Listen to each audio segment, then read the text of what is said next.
তেতিয়াহ'লে বিয়াটোৰ নিচিনা ধুনীয়া বস্তু একো নাই আৰু তোমাৰ ইমান ধুনীয়া এজন লাইফ পাৰ্টনাৰ নমৰালৈকে এজন মানুহ আছে যাক তুমি শ্বেয়াৰ কৰিব পাৰা বন্ধুৰ নিচিনাকে সকলো বস্তু শ্বেয়াৰ কৰিব পাৰা তাৰ আগলৈকে মা থাকে মা দেউতাৰ পিছত তুমি কাৰোবাক শ্বেয়াৰ কৰিব পাৰা বহুতখিনি বস্তু এনেকুৱা হৈ যায় যে ফ্ৰেণ্ডক ক'ব পাৰি চব কথা ক'ব নোৱাৰি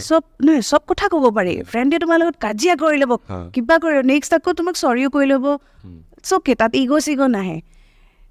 তাৰ পিছত আহিব হাজবেণ্ড এটা কাৰণ ফ্ৰেণ্ডেও নিজে নিজে বিজি হৈ যায় না এটা সময়ত অকলশৰীয়া হৈ যাবা তেতিয়া হাজবেণ্ড থাকিলে মানে নমৰালৈকে সেই মানুহজন আছে যোনে তোমাক বুজি পায় তুমি ক'ব পাৰা মাহঁতকো এটা বয়সৰ পিছত মাহঁতক ক'লে মাহঁতে টেনশ্যন ল'ব তো বহুত বস্তু তুমি মা দেউতাৰ লগত শ্বেয়াৰ কৰিব নোৱাৰা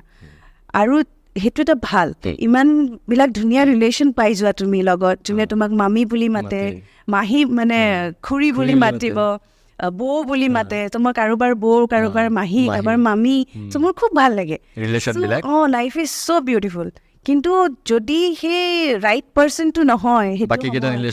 তেতিয়া কিন্তু সিমানখিনিয়ে বেয়া হৈ যাব কিন্তু তুমি হোল লাইফ এনেকুৱা এজন মানুহৰ লগত থাকিবা যোনে তোমাক বুজি নাপায় যোনে আণ্ডাৰষ্টেণ্ডিং নহয় কেনেকৈ থাকিবা আৰু সেই বস্তুটো তুমি তাৰ লগত শ্বেয়াৰ কৰিবা কাক ক'বা তেতিয়া লাইফটো হেলে হৈ যায় তো মই কওঁ যে সেই ৰাইট পাৰ্চনটো যদি বিচাৰি নোপোৱা নালাগে বিয়া হ'ব তেন অকলেই ঠিক আছে ন বন্ধু আছে মা দেউতাহঁত আছে